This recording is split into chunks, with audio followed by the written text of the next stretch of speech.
ما كان محمد أبا أحد من رجالكم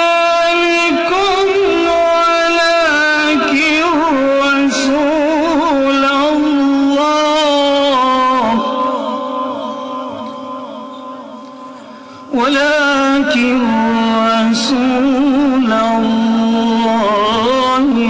وخاتم النبيين.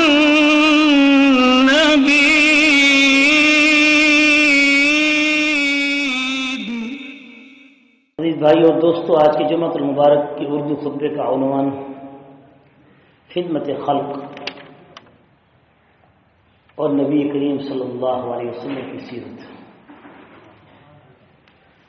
آپ صلی اللہ علیہ وسلم غریبوں سے پیار رکھنے والے تھے. آپ صلی اللہ علیہ وسلم مسکینوں میں بیٹھنے والے تھے. آپ صلی اللہ علیہ وسلم اختیاری فاقہ اس لیے اختیار کرتے تھے تاکہ میرے غریب صحابہ میرے اختیاری فاقے کو دیکھ کر ان کے حوصلے بلند ہوں. میرے محبوب محمد مصطفیٰ صلی اللہ علیہ وسلم جہاں صحابہ خدمت خلق میں شانہ بشانہ ہوتے، وہاں میرے محبوب محمد مصطفیٰ صلی اللہ علیہ وسلم بھی کمر کس کے صحابہ کے ساتھ کام کاج میں خدمت میں ساتھ ساتھ نظر آتے. ہجرت مدینے کا سفر ہو، پھر مسجد قباء کی تعمیر ہو، پھر مسجد نبوی کا منظر و نقشہ ہو، مواخات مدینہ ہو کہ جہاں پر صحابہ اپنے بچوں اور بیویوں کو چھوڑ کر مدینہ کی طرف ہجرت کر کے گئے، جس قسمہ کرسی کی حالت میں محبوب کریم سید المرسلین خاتم النبیین صلی اللہ علیہ وسلم نے اپنے 53 سالہ دور کو چھوڑا. مکہ کی سرزمین کو آپ صلی اللہ علیہ وسلم نے کتنے دکھوں اور درد بھر دل کے ساتھ مکہ سے جب الوداعی اختیار کی تو آپ کے دل میں کتنا بوجھ ہوگا. کوئی شخص اپنے آبائی وطن کو چھوڑتے ہوئے ہجرت کرنے پر اگر مجبور ہو جائے، جیسے کہ ہمارے پاکستان میں ہندوستان کے لوگ آئے، یہ میرے محبوب محمد مصطفیٰ صلی اللہ علیہ وسلم کی اس سنت کو پورا کر چکی ہیں جس کو شاید اب دوبارہ پاکستانیوں کو اللہ تعالیٰ وہ تکلیف میں دکھائے. اللہ نہ کرے.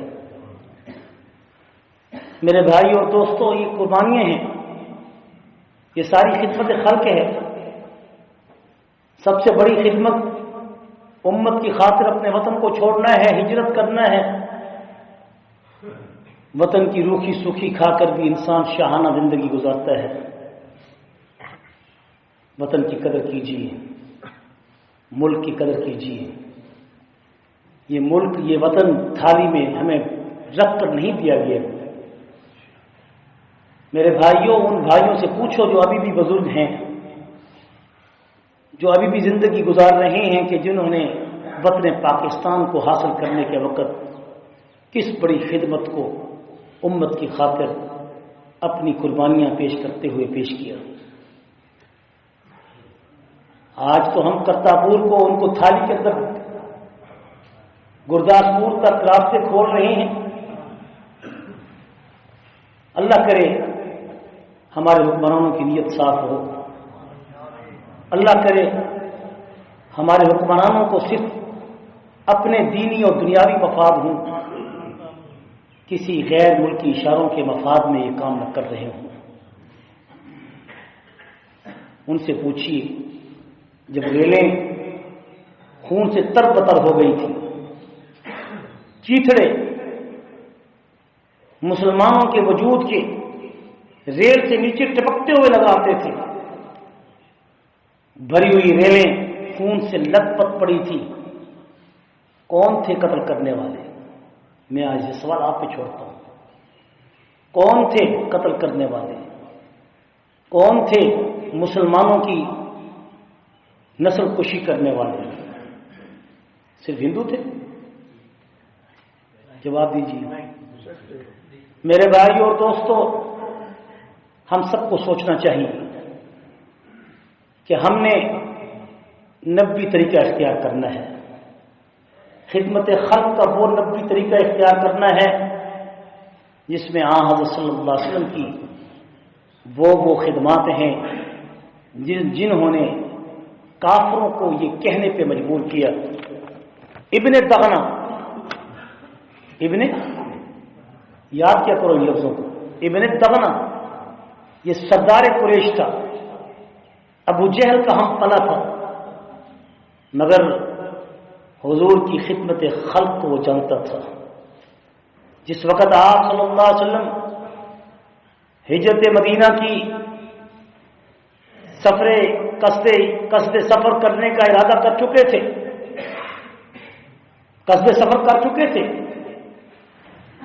تو ابن دغنہ آپ کے اخلاق سے متاثر تھا، تو اس نے ایک دن دیکھا کہ حضور بڑے پریشان اور اداس ہیں، کہا لگتا ہے یا محمد، مسلمان تو نہیں تھا، قریش کا سردار تھا، ابو جہل کا ہم پلا تھا، اس کا ساتھی تھا، لگتا ہے آپ اس ملک کو چھوڑنے والے ہیں، آپ ہجرت کی تیاریوں میں ہیں، کیونکہ ہجرت ابشا پہلے ہو چکی تھی جو سیدنا عثمان کو بھی نصیب ہوئی، تو کہا لگتا ہے آپ بھی اس ملک کو، اس وطن کو چھوڑنے پر افسردہ نظر آتے ہیں۔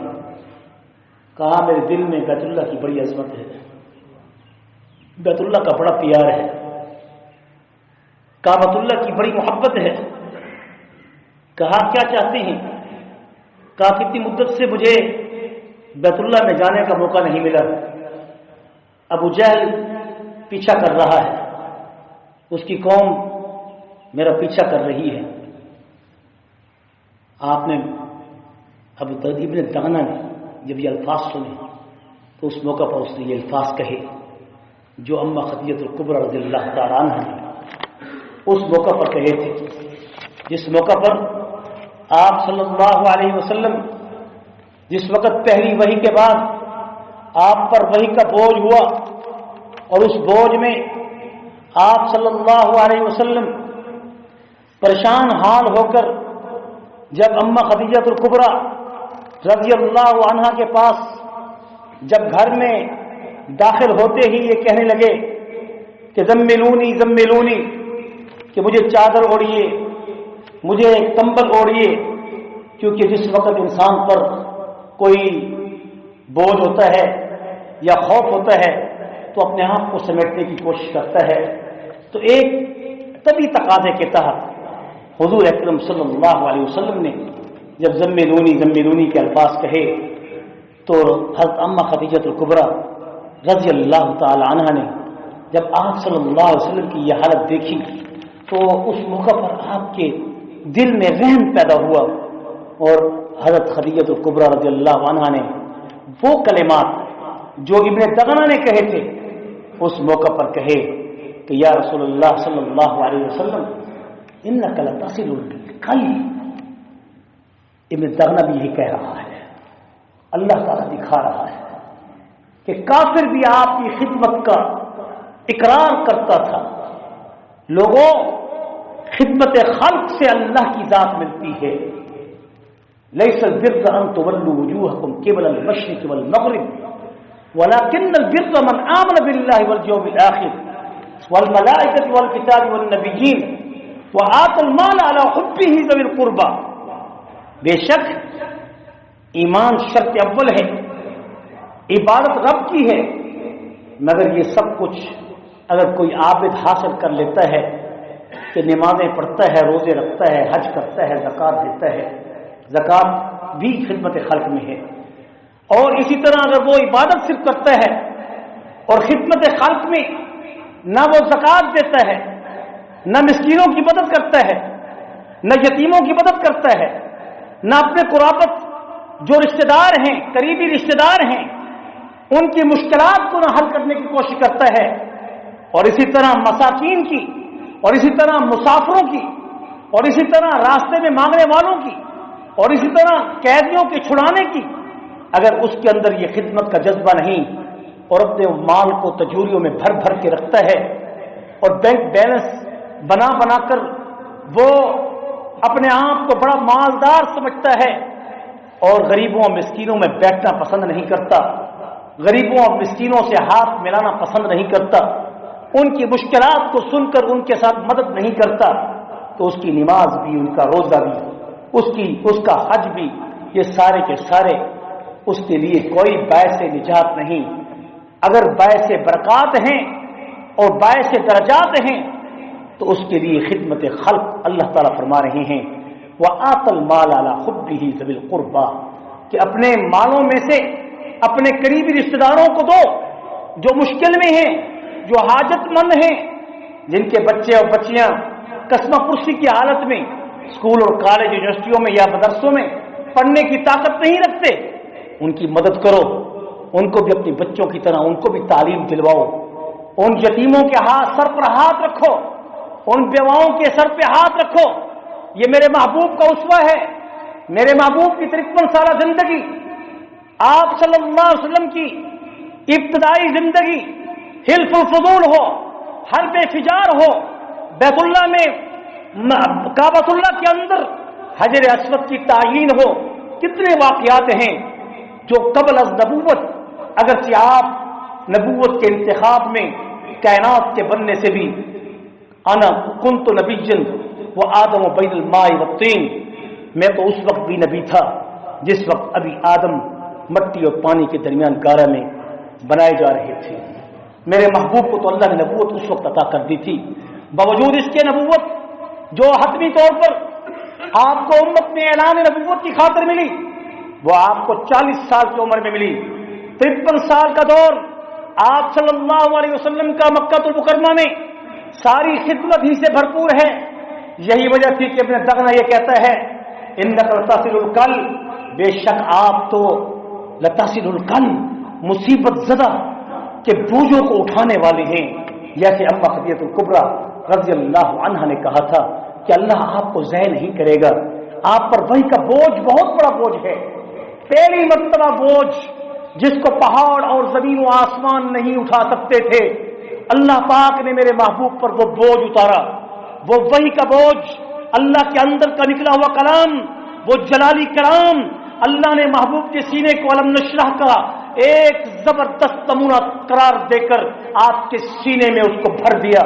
سبحان اللہ، یہ وہ سینہ تھا جو نور حق سے معمور رہتا تھا، یہ وہ سینہ تھا جو نور حق سے معمور رہتا تھا، جہاں جہاں سے چلتا تھا نور کو بکھیرتا جاتا تھا، جہاں جہاں سے چلتا تھا نور کو بکھیرتا جاتا تھا، محبوب کی اداؤں میں بھی نور، محبوب کی زبان میں بھی نور، محبوب کی آنکھ میں بھی نور، محبوب کی اداؤں میں بھی نور، محبوب کی حرکات و سکنات میں بھی نور، نور خداوندی اللہ کا حکم تھا۔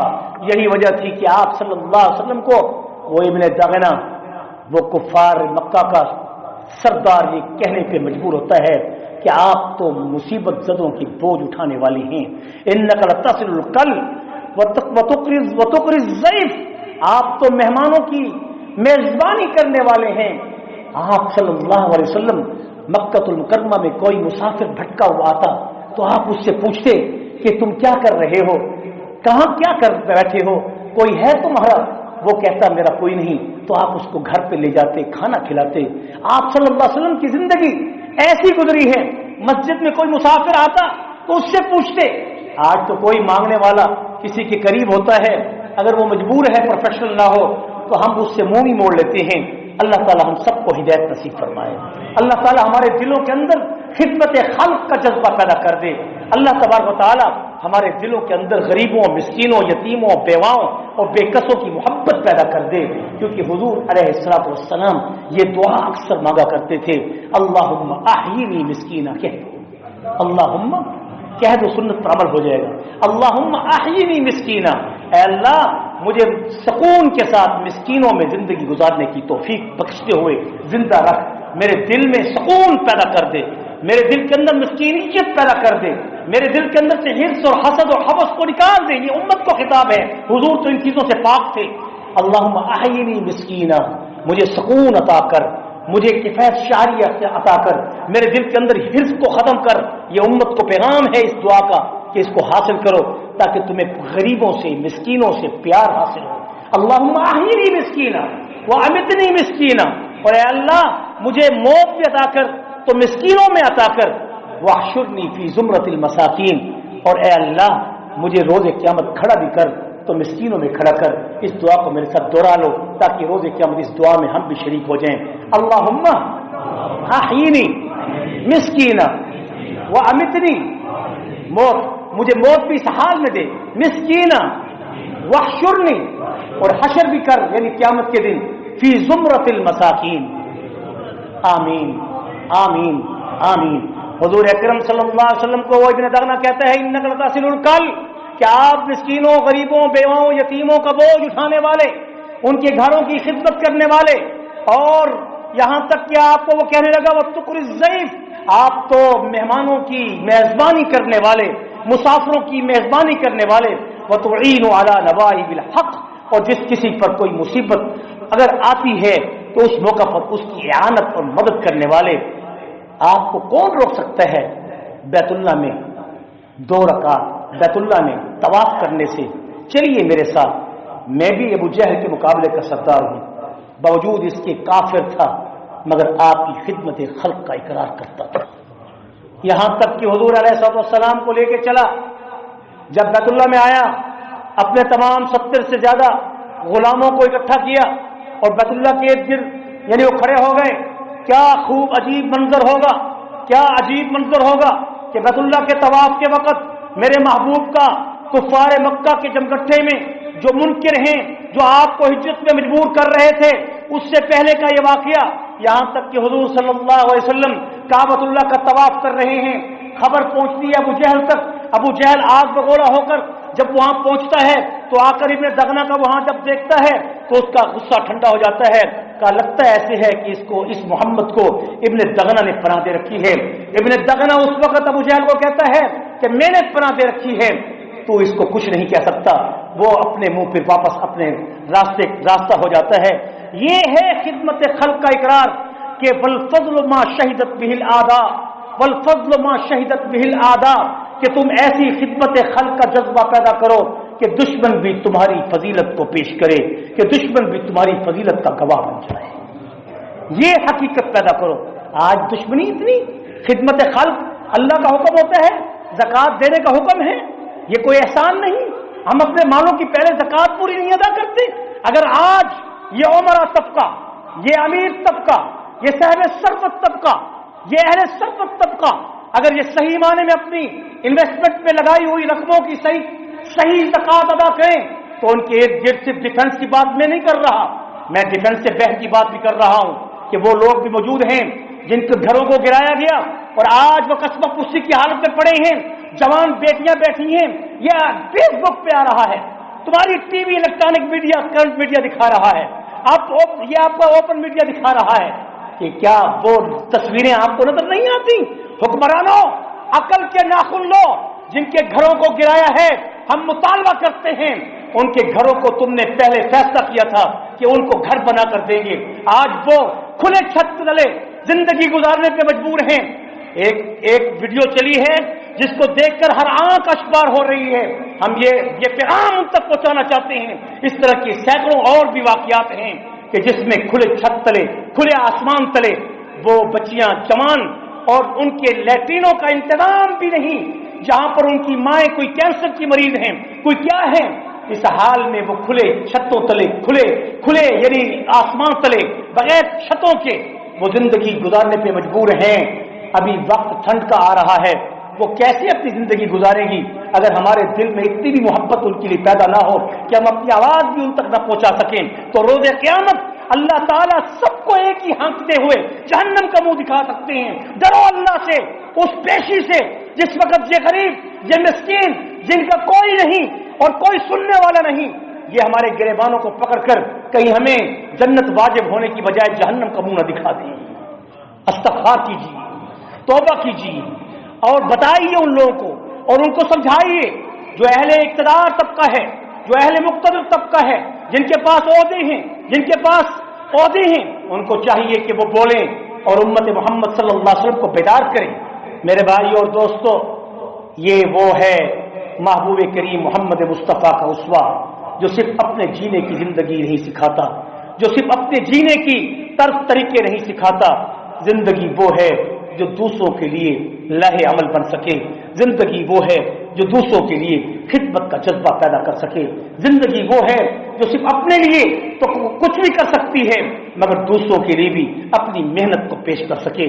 میرے بھائیوں اور دوستو، حضور اکرم صلی اللہ علیہ وسلم کی سخاوت، حضور اکرم صلی اللہ علیہ وسلم کی خدمت، حضور اکرم صلی اللہ علیہ وسلم کی عطایات کتنی تھیں، باوجود اس کے کہ درہموں کے ڈھیریاں لگ جایا کرتی تھیں اور سونے کو کلہاڑیوں کے ذریعے غنیمت کے مال کو تقسیم کیا جاتا تھا، باوجود اس کے کہ آپ صلی اللہ علیہ وسلم مال کا حرص نہیں رکھتے تھے اور آپ اس وقت تک گھر تشریف نہیں لے جاتے تھے جب تک ایک درہم بھی اللہ کے نام پہ بچا ہوا تقسیم نہیں کر دیتے تھے۔ اس لیے اللہ نے کہا، کہہ دو اے محبوب کریم صلی اللہ علیہ وسلم، اللہ یعطی وانا قاسم، اللہ یعطی وانا قاسم، اللہ مجھے عطا کرتا ہے، میں اس کے خزانوں کو لوگوں میں تقسیم کرتا ہوں۔ لوگوں اللہ سے یوں مانگا کرو کہ اللہ عطا کرے تو اپنے ہاتھوں کو کھول دو۔ حضور کا ارشاد ہے، جو خدمت خلق کے جذبے میں جب کسی مسکین، یتیم، بیوہ یا کسی حاجت مند کی ضرورت کو پورا کرتا ہے، اللہ پاک اس کو کتنے سو حجوں کا ثواب، اللہ پاک اس کو کتنے جہادوں کا ثواب، اللہ پاک اس کو کتنے عمروں کا ثواب، اللہ پاک اس کو کتنے غلاموں کی آزادی کا ثواب اس کے نامہ اعمال میں لکھ دیتے ہیں کہ جس وقت کوئی مشکل وقت میں آ کر تم سے دہائی دیتا ہے اور آپ اس کی مشکل کو حل کرتے ہیں تو اللہ کے دروازے رزق کے اس کے لیے کھل جاتے ہیں۔ روزانہ صبح کے وقت حضور اکرم صلی اللہ علیہ وسلم کی حدیث ہے، ایک فرشتہ آ کے یہ منادی دیتا ہے، اعلان کرتا ہے، اللہم، اے اللہ جو شخص تیرے نام پہ خرچ کرتا ہے اس کے رزق کو بڑھا دے، اس کے رزق کو بڑھا دے، اور جو اپنے مال کو باندھ کے سانپ کے رکھتا ہے اس کے رزق کو تلخ کر دے۔ یہ بد دعا بھی ہوتی ہے، دعا بھی ہوتی ہے، اور جو خرچ کرنے والا ہے اس کے رزق کو بڑھایا جاتا ہے۔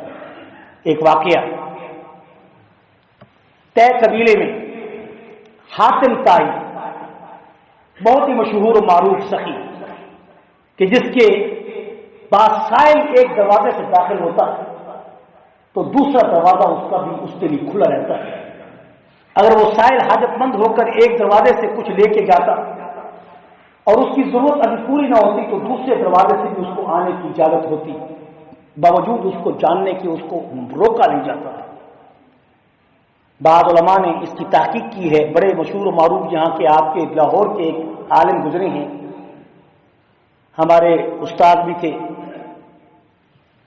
بس نام لینا یہاں اچھا نہیں ہے، مشہور و معروف جنات کے بھی استاد تھے، جامعہ اشرفیہ میں رہتے تھے۔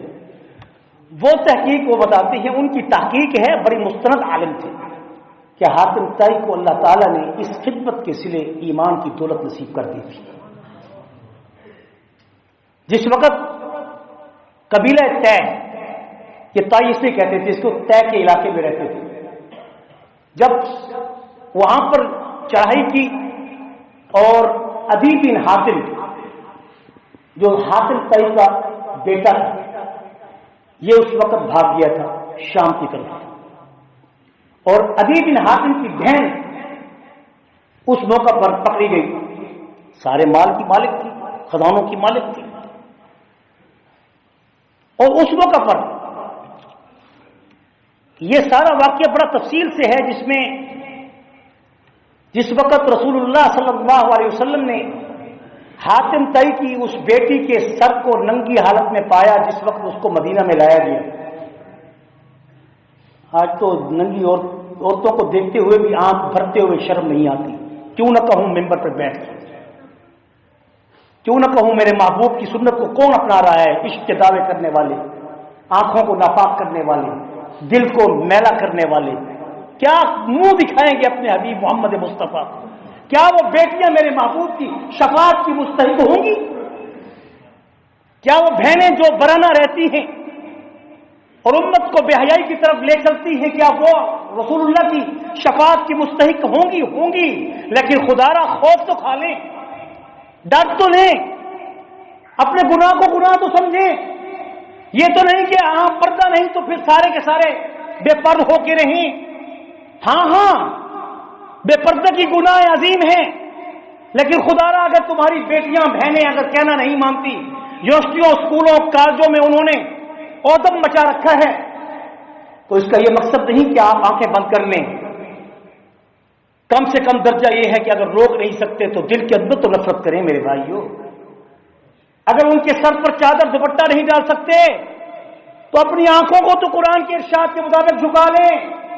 کل للمؤمنین یغضوا من ابصارہم, آپ تو آنکھوں والے ہیں, آپ تو اپنی آنکھیں نیچے کر لیں. اللہ کرے گا تمہاری آنکھیں ان کی حیا کو پامال نہ کرتے ہوئے جب نیچے آئیں گی تو اللہ ان پر اپنی رحمت کی چادر چڑھا دے. تم کسی ماں بہن کی عزت رکھو گے تو اللہ بھی تمہاری بیٹیوں ماؤں بہنوں کی عزت رکھے گا. اگر تم نے کسی کی ماں بہن بیٹی کی عزت دری کی, بے حیائی کی, تو پھر یہ معلوم ہو جانا چاہیے کہ اللہ کے پاک پیغمبر کا ارشاد ہے جو دوسروں کے ساتھ جو کرتا ہے کما تدین تدان. حدیث تو یہ لفظ حدیث نہیں, معنی و مفہوم میں الگ بیان کر رہا ہوں حدیث کا, تو اس کے ساتھ اس وقت تک وہی ہوتا ہے جب تک اللہ تعالیٰ اس کے ساتھ وہی نہیں کچھ کر لیتا. آج ان باتوں کا کوئی خیال نہیں, صرف واقعات اور خدمت خلق پر واقعات اور جمعے سننے کا مقصد کیا ہے؟ ہر جمعے کو نیا ٹاپک آپ کو پیش کیا جاتا ہے. میں بھی آپ بھی سوچیں کہ ہم اس پر کتنا عمل کر رہی ہیں. حاتم تائی کی بیٹی آئی, سر سے ننگی تھی, آپ نے اپنی چادر پٹکا, امامہ کھولا, اس کے سر کے اوپر ڈالا.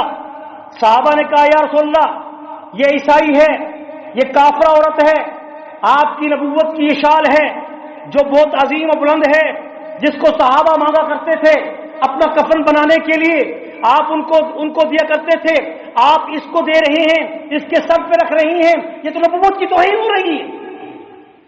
آپ نے فرمایا عیسائی کی بیٹی ہے, کافرہ ہے, مگر بیٹی تو بیٹی ہے.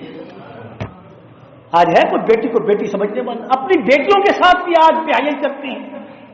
کہاں گئی غیرت ہماری؟ گھروں کے اندر زنا ہو رہی ہے. پہلے چوکوں پر کسی قلبوں میں ہوا کرتے تھے, اب گھر گھر میں زنا کے اڈے کھل رہی ہیں. میں کھل کے نہیں کہہ رہا, بات سمجھانے کی خاطر اشارے دے رہا ہوں. عذاب کی کیفیتیں بن رہی ہیں, بے برکتی ہو رہی ہے, بے روزگاری ہو رہی ہے. اس کی وجوہات کیا ہیں کہ ہم نے اپنے گھروں کے اندر حیا کے وہ تمام اسباب خود ختم کر دیے. گھر میں قرآن کی تلاوت لگاؤ, بڑے بڑے قرآ حضرات ہیں ان کے قرآن کی ریکارڈ وہ لگاؤ, تاکہ ایک بار کوئی سنے گا, اگر اثر نہیں ہوگا دوسری بار. یہ ہو نہیں سکتا کہ قرآن کی تلاوت گھر میں ہو اور سننے والے کے دل پہ اثر نہ ہو. بیٹا نافرمان ہے, گھر میں قرآن کی تلاوت لگاؤ, سورۃ بقرہ لگاؤ, پھر دیکھو ایک دن نہیں, دوسرے دن نہیں, چوتھے دن وہ خود مسجد میں بھی آئے گا, تمہاری بھی اطاعت کرے گا. میرے بھائیو اور دوستو, حضور اکرم صلی اللہ علیہ وسلم نے یہ عمل کیا تو اس کے بعد حاتم تائی کی بیٹی نے جب آپ کا یہ احسان دیکھا اور یہ جملے سنے تو کہنے لگی کہ میں ایک سردار کی بیٹی ہوں, مجھ پہ احسان کرو. آپ نے کہا اچھا, یہ بھی خدمت خلق کا ایک خلق, انسانوں میں خدمت کا جذبہ. آپ نے کہا میں تجھے آزاد کرتا ہوں. آپ نے اس کو آزاد کر دیا.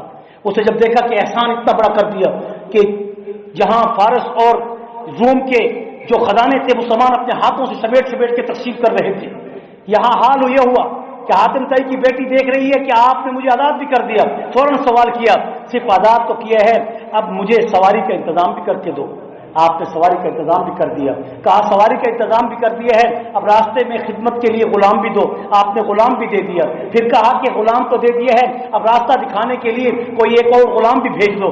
آپ نے وہ غلام بھی بھیج دیا. یہاں تک کہ جب وہ شام میں اپنے بھائی کے پاس پہنچی, عدی بن حاتم سے کہا کہ یہ نبی صرف بادشاہ نہیں, کیونکہ بادشاہ ہو رہی تھی نا اس وقت, تو یہ کافر یہ سمجھتے تھے کہ یہ ملک گیری کے لیے, یہ حکومت کرنے کے لیے ہم پہ دوڑ رہے ہیں. کہا کہ یہ صرف بادشاہ نہیں, یہ پکا سچا نبی ہے. جاؤ اس کے قدموں پہ گر جاؤ.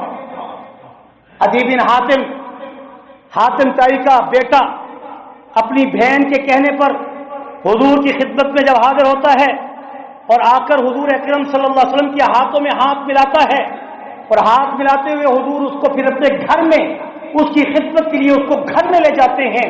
اور جب گھر میں لے جانے کے وقت راستے میں چلتے ہیں تو راستے میں ایک فی عقلہ شیء, ایک ایسی عورت ملتی ہے کہ فی عقلہ شیء, کہ اس کی عقل کمزور ہوتی ہے, بوڑھی لونڈی عورت ہوتی ہے. وہ چیختی ہوئی حضور کے قدموں میں آتی ہے اور حضور کے ہاتھوں کو پکڑ لیتی ہے.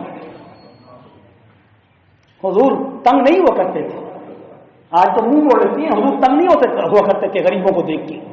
وہ ہاتھوں میں ہاتھ پکڑ لیتی ہے اور کہتی ہے یا محمد صلی اللہ علیہ وسلم, میرا آقا مجھ پر مزدوری سے بڑھ کر, مجھ سے اجرت سے بڑھ کر مجھ سے مزدوری لیتا ہے, اسے سمجھائیے. آپ اس کے ساتھ چل پڑتے ہیں. عدی بھی ساتھ ہوتی ہیں. عدی کہتے ہیں پہلی نشانی میں نے دیکھ لی کہ یہ صرف بادشاہ نہیں, یہ پیغمبر حق ہے. میرا دل پہلے بھی کبھی کہہ چکا ہوتا ہے مگر نشانیاں کھلتی جاتی ہیں. یہاں تک کہ میں جب دیکھتا ہوں کہ وہ اس کے آقا کے پاس جا کر آپ صلی اللہ علیہ وسلم اس کو نصیحت کرتے ہیں, پھر جب گھر میں لے کے مجھے آتے ہیں اور گھر میں آ کر مجھے اپنی مسند اور اپنی نشست پر بٹھاتے ہیں, تو دوسری نشانی ثابت ہو جاتی ہے کہ جو بادشاہ ہوتے ہیں اپنے مسند پر نہیں بٹھاتے, یہ نبیوں کا کام ہے, اپنی مسند پہ بٹھاتے ہیں. یہ تھی. پھر اس کے بعد یہاں تک کہ حضور اکرم صلی اللہ علیہ وسلم نے جب اس کو بٹھا دیا اور اس سے کہا کہ تم ایمان قبول کیوں نہیں کرتے, اگرچہ میرے دل میں تحریک شروع ہو چکی ہوتی ہے لیکن ایک چیز میرے دل کے اندر کھٹک رہی ہوتی ہے کہ میں کیسے ان لوگوں میں آؤں جو نہایت ہی غریب ہیں. تو میں نے کہا میں دل میں سوچ ہی رہا تھا کہ اللہ کے پاک پیغمبر کو اللہ نے وحی کر دی کہ اس کو کہو, اس لیے ایمان قبول نہیں کرتے کہ اس دین میں غریب لوگ زیادہ ہیں. الاسلام غریبا وسیعود غریبا طوبی للغرباء. حضور نے فرمایا غریبوں سے دور نہ ہونا, یہ بشارت ہے غریبوں کے لیے. جو مسکین ہیں وہ اسلام میں پہلے آئیں گے اور آخر میں بھی اسلام غریب ہو جائے گا. آج حالت وہی ہے جو دیکھی جا رہی ہے. آج نبی پر حق ہوتے تو یہ اہل ثروت لوگ ان کو بھی ہاتھ نہ ملاتے, یہ ان کے پاس بھی نہ بیٹھتے, ان کی بات بھی نہ سنتے, جیسے کہ عالم حق اور امام حق کو سننا یہ گوارا نہیں کرتے اور دنیا داروں میں بیٹھ کر اپنے ایمان کو نقصان دیتے ہیں. سیکولر ٹائپ لوگوں کی بات کر رہا ہوں, مسجد و مدرسہ اور خانقاہوں سے دور لوگوں کی بات کر رہا ہوں, آپ جیسے لوگوں کی نہیں کر رہا جو مسجد کے قریب سے نہیں بھٹکتے. دیکھو بتائیں یہاں پر کتنے تمہارے وزیر مشیر بیٹھے ہیں, کیا رہنے والے یہاں نہیں؟ کتنے اہل ثروت لوگ ہیں جو رہنے والے ہیں؟ ہماری آنکھوں میں سب کے نقشے ہیں, ہم سب کو جانتے ہیں. یہ نہ سمجھیں کہ ہم مسجد میں جمعے کے دن یا ہم مسجد میں نماز کے وقت مصلی پہ بیٹھ کے آگے کی طرف منہ کر کے بیٹھتے ہیں, پیچھے نہیں دیکھتے. ہمیں اللہ کے فضل و کرم سے سب کا ادراک ہوتا ہے کہ یہاں کون کون لوگ ہوتے ہیں. یہاں غریبوں کی زیادہ بہتات ہے. میرے بھائیوں تم خوش نصیب ہو, اللہ کا شکر ادا کرو, کہو الحمدللہ.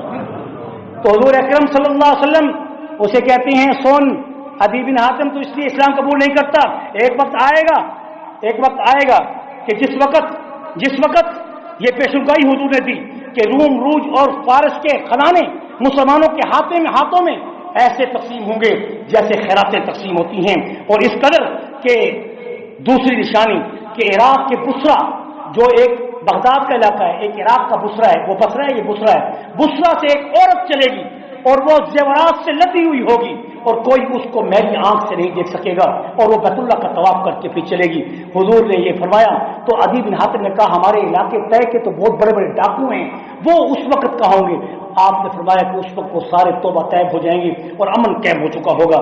تیسری گواہی آپ صلی اللہ علیہ وسلم نے یہ دی کہ لکھ لو کہ جس وقت زکات دینے والے ہوں گے مگر زکات لینے والے نہیں ہوں گے. عدی بن حاتم کہتے ہیں اللہ کی قسم عمر فاروق کے زمانے میں نے جب دیکھا روم فارس مغلوب ہوئے تو لوگ اپنے ہاتھوں سے خزانے تقسیم کر رہے تھے اور میں ان خزانوں کے اندر خود شریک تھا۔